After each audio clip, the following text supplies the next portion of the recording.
यहाँ पर जो मैं आपसे बातें आज करूंगा, because since I am meeting all of you by the grace of God for the first time, except some of the faces जो कि ऑलरेडी हमारे कम्यून से जो लोग हैं, ठीक है। And I really I am really thankful to you know community members, या who is there, some disturbances there.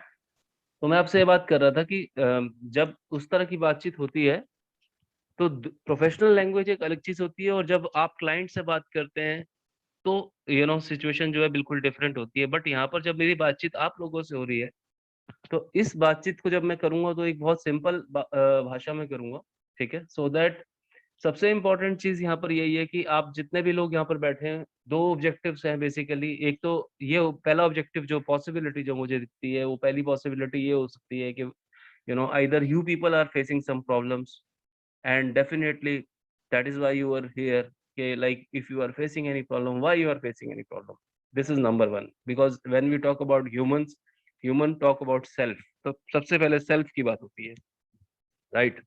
And when we talk about further, you know इस तरह से अगर हम सिचुएशन को देखते हैं कि जब आप एक मतलब कंसल्टेंसी में एंटर होंगे, आप में से कुछ लोग प्रोफेशनली भी आगे बढ़ना चाहते होंगे इस फील्ड में, डेफिनेटली, राइट?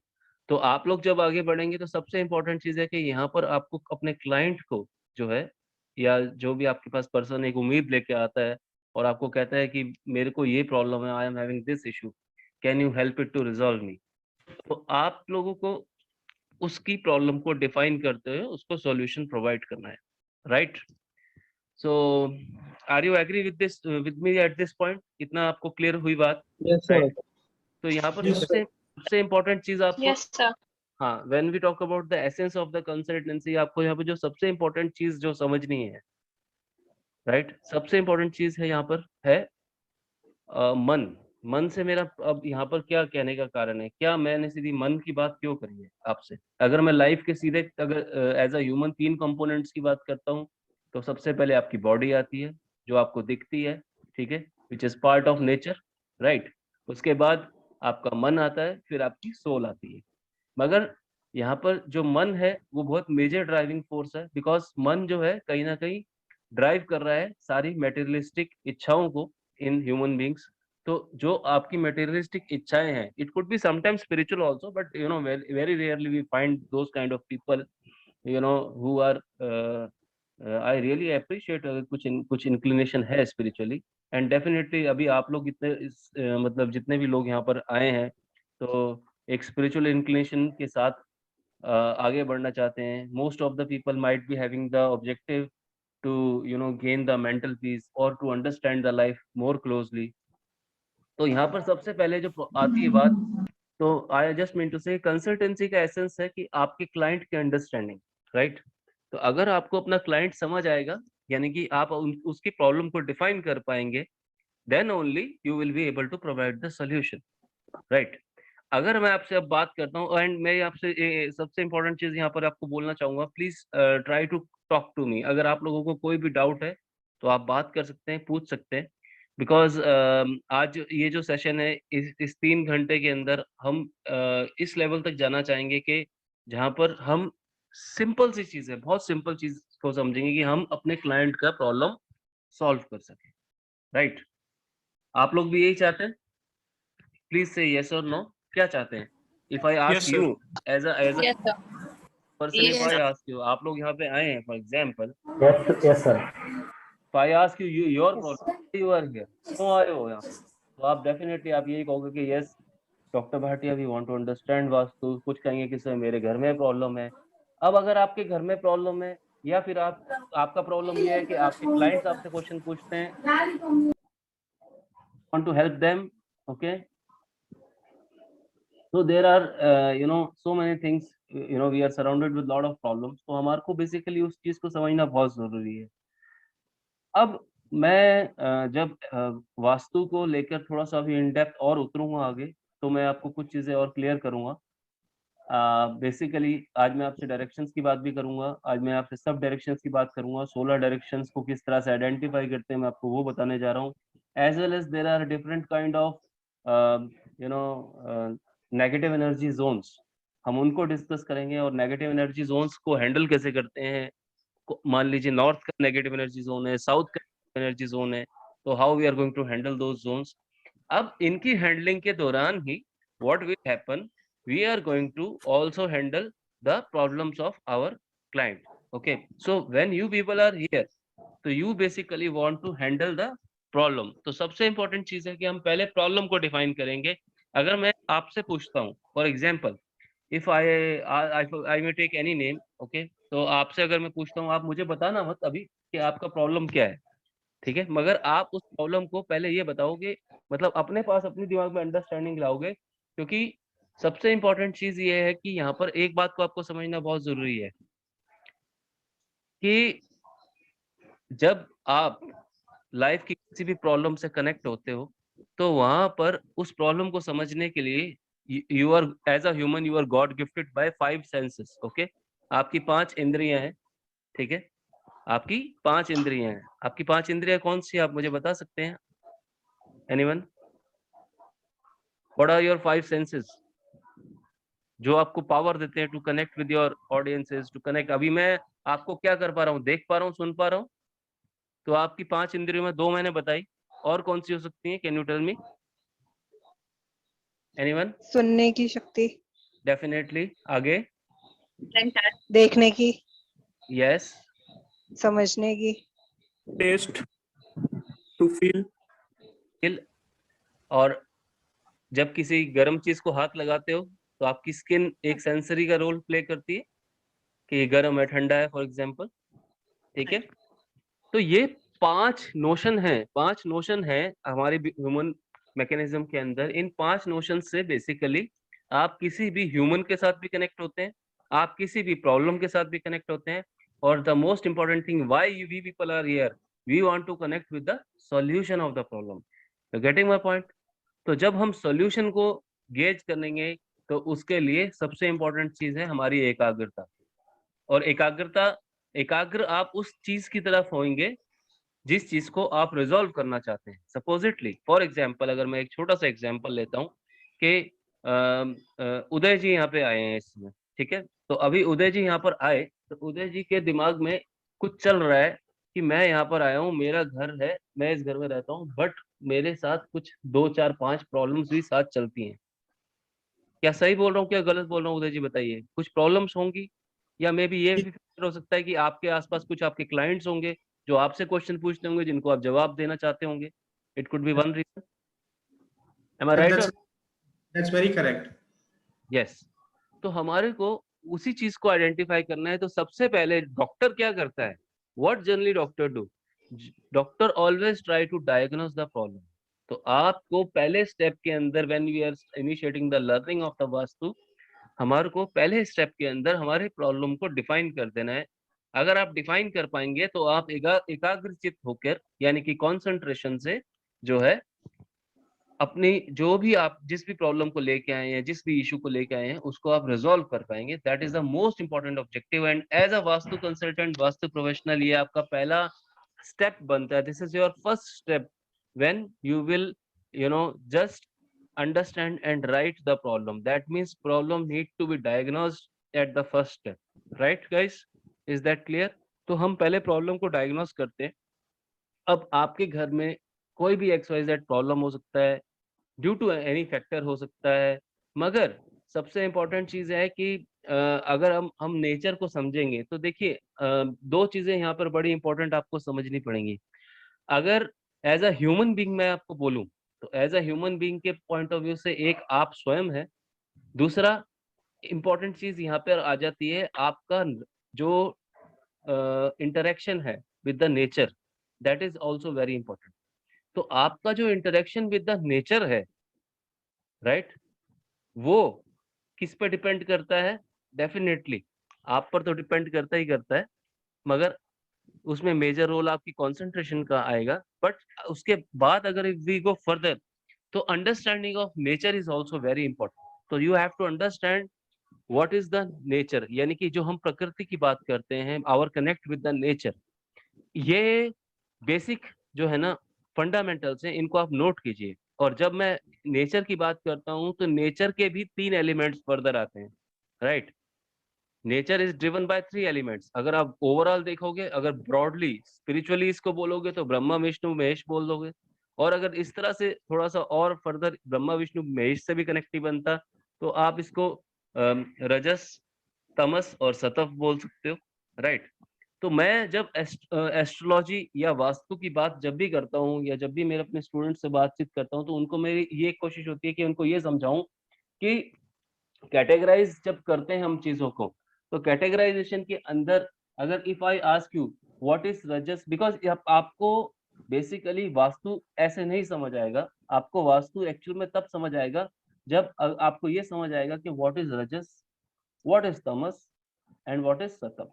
ठीक है, आप इस चीज को एनीवन कैन टेल मी, आपको कुछ आइडिया है इसके बारे में, क्या चीज है ये?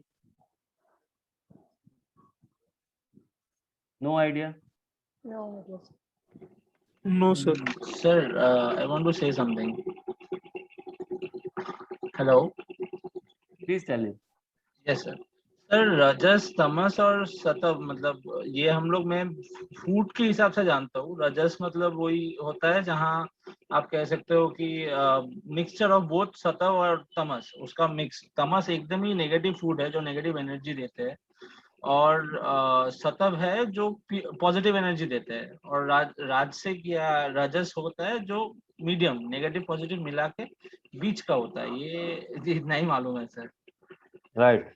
तो इन कंटेक्स्ट टू फूड आपने ये बात बोली है कि आपको ये मालूम है, but when we are energies के हिसाब से, एनर्जीज के हिसाब से definitely, but when we talk about the flow, ठीक है ना, when we talk about the flow of the energies, तो फ्लो को हम जब समझते हैं यहाँ पर, जब आप वास्तु या एस्ट्रोलॉजी से कनेक्ट होते हैं तो आपको ज्यादा कंफ्यूज नहीं करूंगा, बट मैं आपको सिंपल सी बात एक ये जरूर बोलना चाहूंगा कि basically when we talk about astrology and vastu, these are the activities. अगर इन टर्म्स ऑफ एनर्जीज बोल रहा हूँ मैं, अभी आपने अर्नब जी बात करा फ्लो का, ठीक है ना, तो फ्लो का बात कर रहा हूँ मैं यहाँ पे, तो ये रजस का एक्टिविटीज है बेसिकली, राइट।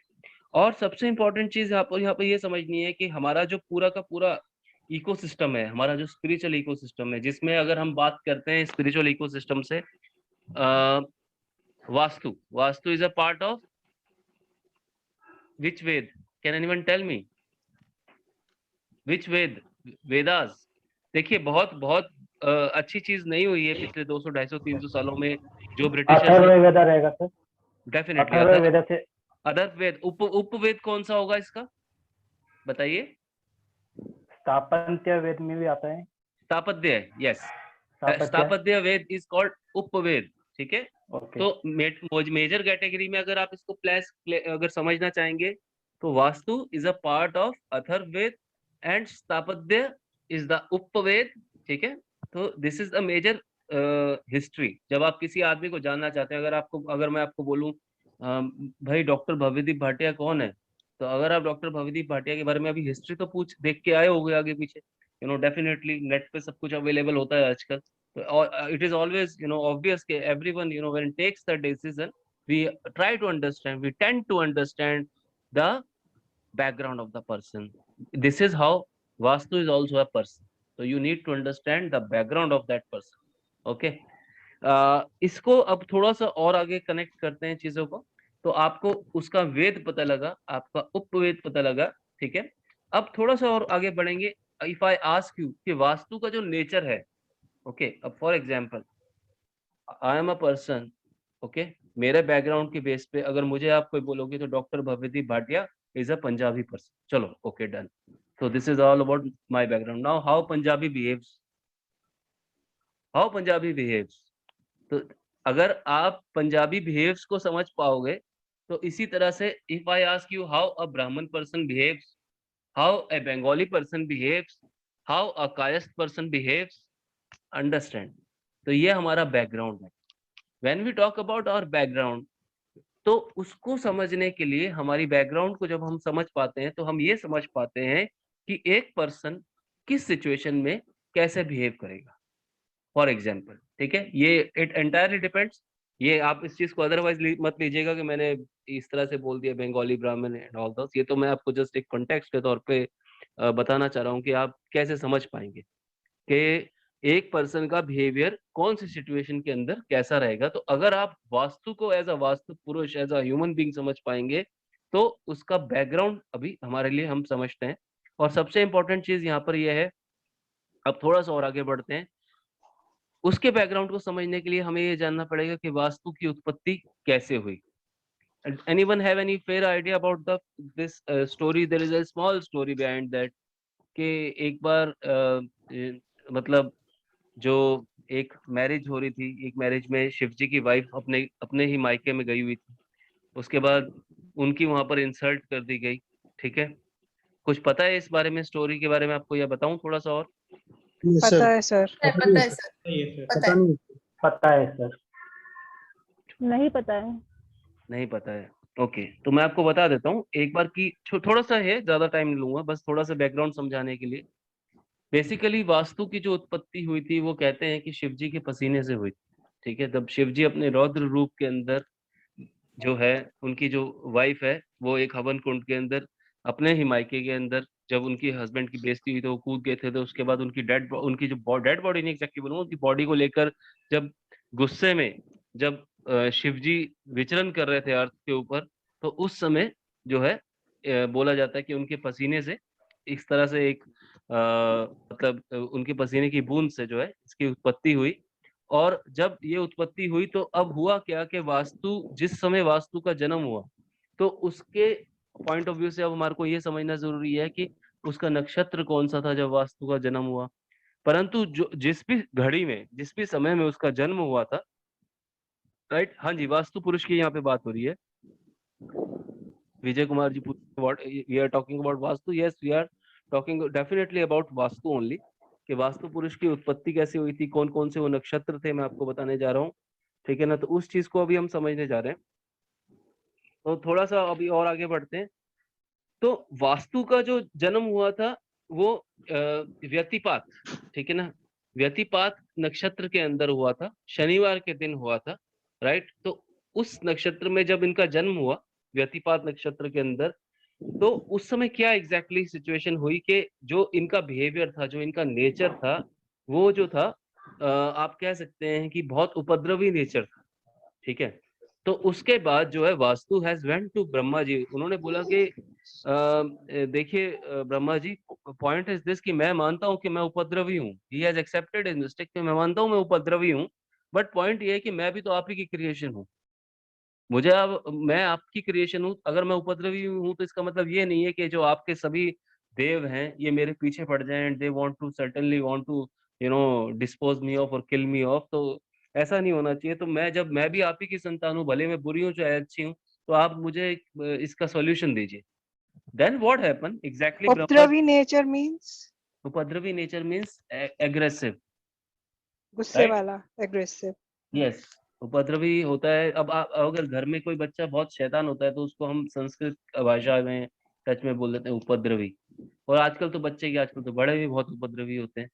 ठीक है, तो ऐसा एग्रेसिव नेचर जो होता है वो किसी का भी हो सकता है, किसी भी उम्र में हो सकता है, किसी भी सिचुएशन में हो सकता है। Okay sir, I what is the, can I ask a question, please? Yes yes. Sir, what is the nakshatra that you're talking about? नक्षत्र आप इज अ बेसिक, nakshatra बताएं। yes, nakshatra is basically a group of stars which is also called constellation in English. Okay, Right, and when right. when we understand vastu, definitely we have to understand the directions, and in every direction there are lots of directions which are the planets. Okay, so when we talk about this, sir आपने कौन नक्षत्र का नाम बताएंगे please? आप एक बार please repeat कर दीजिए। व्यतिपात। व्यतिपात। व्यतिपात एक्चुअली Thank एग्जैक्टली तो योग होता है। ठीक है ना, आप इसको योग या नक्षत्र कुछ भी कह सकते हैं। तो व्यतिपात जो है इसका योग कह लीजिए, नक्षत्र कह लीजिए, दिस इज ऑल और अगर आप कहेंगे कि कौन से समय में अगर उत्पत्ति हुई थी, तो त्रेता युग, जैसे हमारे युग होते हैं अलग अलग तरह के, तो उसमें त्रेता युग के अंदर जो है बेसिकली इसकी उत्पत्ति हुई थी शनिवार के दिन। ठीक है, और विष्टिकरण जो था नक्षत्र का नाम था। ठीक है, विष्टिकरण नक्षत्र का नाम था, और योग जो था वो व्यतिपात था। Is it clear? because of now you will when we talk about vastu, so definitely Yes, sir. somehow I'll give you a little bit brief about, you know, it's connect with the astrology, it's connect with the planets, it's connect with the directions. Ultimately, when we talk about the vastu is ultimately connected with the directions. Am I right or wrong? Tell me. Right, sir. So when we Yes, talk sir. about, Right, yes, sir. when we talk about the Yes, directions, sir. each and every direction has some lords. Okay, so उन Lord's का जो connectivity है, अब होता क्या है, अगर मैं भी देखिए एस्ट्रोलॉजी में तो नहीं जाना चाहूंगा इस समय, बट मैं आपको सिंपल वे में ये चीजें बताना चाहूंगा। ये सिंपल एक शास्त्रार्थ के पॉइंट ऑफ व्यू से मैं आपको बैकग्राउंड बता रहा हूँ, so that you can connect well with the background. Okay, तो when we talk about the understanding of vastu, we are understanding the background of vastu. I will also connect you today with a very important granth of the vastu, which is called basically you can say probably, एक minute में अपना थोड़ा सा अच्छा ये camera off करता हूँ थोड़ी देर के लिए, so that आप लोग कनेक्ट कर पाए मेरे साथ, ये मतलब आवाज आपको मेरी पहुंचे एटलीस्ट, राइट। तो मैं आपको ये बताना चाह रहा था कि अगर हम वास्तु की बात करते हैं तो वास्तु में हमारे को सबसे इम्पोर्टेंट चीज है कि हमारे को शेप्स, ठीक है, डायरेक्शंस, इन सब का ध्यान देना पड़ता है, राइट। और इन सब को जब हम एनालाइज करेंगे तो हम एग्जैक्टली प्रॉब्लम को डायग्नोज कर पाएंगे, ठीक है। अभी मैं आपसे अपनी स्क्रीन शेयर करूंगा और मैं आपको 16 की 16 डायरेक्शन समझाऊंगा सबसे पहले, ठीक है, और उसके बाद मैं आपको उनके लॉर्ड्स बताऊंगा, ठीक है। और मैंने आपको अभी थोड़ा सा given you the background about the vastu, कि वास्तु का जो जन्म हुआ था वो शनिवार के दिन हुआ था, त्रेता युग में हुआ था, ठीक है। प्रतिपाद जो था इसका जो है आप कह सकते हैं कि नक्षत्र था, ठीक है। और इसके अलावा फर्दर अगर को व्यतिपात जो इसका योग था, ठीक है। और नक्षत्र जो होते हैं basically nakshatra are called group of stars. Okay, तो इस हिसाब से थोड़ा सा चीजों को समझते हुए अब हम आगे बढ़ते हैं, but do not get confuse, just try to understand very easily, because ये मैंने आपको इसलिए बताया क्योंकि हर डायरेक्शन के फर्दर लॉर्ड्स होंगे, और वो जो लॉर्ड्स होंगे वो प्लैनेट्स होंगे, और ये जो हमारा पूरा सोलर सिस्टम है, ये जो हमारे पूरा सोलर सिस्टम है, इस सोलर सिस्टम के अंदर जो 9 प्लैनेट्स हैं they are also lords of rashis. तो अब उसकी अंडरस्टैंडिंग के लिए हम लोग आगे बढ़ेंगे, and then I will explain you each and everything in depth. Meanwhile, I am just sharing my screen with you all. Sir, excuse me, sir. Yes. Sir आप बता रहे थे कि ग्रंथ ऑफ वास्तु, उसका नेम बता रहे थे। विश्वकर्मा प्रकाश, विश्वकर्मा प्रकाश, उसके बारे में मैं आपसे बातचीत करूंगा आज। विश्वकर्मा प्रकाश एक बहुत इंपॉर्टेंट ग्रंथ है। देखिए, व्हेन वी टॉक अबाउट, मैंने आपको एस्ट्रोलॉजी में they, because there are some of the students also of mine जो कि एस्ट्रोलॉजी वर्कशॉप में आते हैं, तो उन वो ये इस चीज को थोड़ा कनेक्ट ज्यादा अच्छे से कर पाएंगे, बट मैं सबको समझाने की कोशिश करता हूँ। तो होता क्या है कि मैंने जैसे कि बताया था कि देवताओं, ये मतलब प्लैनेट्स हैं, जो planets are divided into 2 parts. एक होते हैं देवगण, एक होते हैं राक्षसगण। तो राक्षसों के जो हेड है वो है शुक्राचार्य, राइट, और जो देवताओं के जो गण है उनके जो हेड है वो है गुरु, ठीक है। तो उस पॉइंट ऑफ व्यू से जब हम चीजों को समझेंगे तो हमारे को ये बात समझनी है कि देयर आर 2 ग्रुप, या फिर आप जिंदगी को, अपनी लाइफ को भी अगर आप देखते हो तो कोई आपको कहता है कि आप अच्छे इंसान है, कोई आपको कहता है बुरे इंसान है, डिपेंड अपॉन द अंडरस्टैंडिंग। मगर ये सारा जो पार्ट है, हमारी जो ह्यूमन नेचर है, या जो हमारे आसपास जितना भी नेचुरल प्रकृति को लेकर जो चीजें चल रही है, उसमें भी डुअलिटी है। डुअलिटी से मेरा मतलब है, आप अपनी बॉडी से शुरू करो, आप अपनी बॉडी से शुरू करो। अगर if I ask you, okay, why you have 2 years, why you have left right, why you have 2 nostrils, why you have 2 legs, why you have 2 hands, can anyone tell me the basic idea why?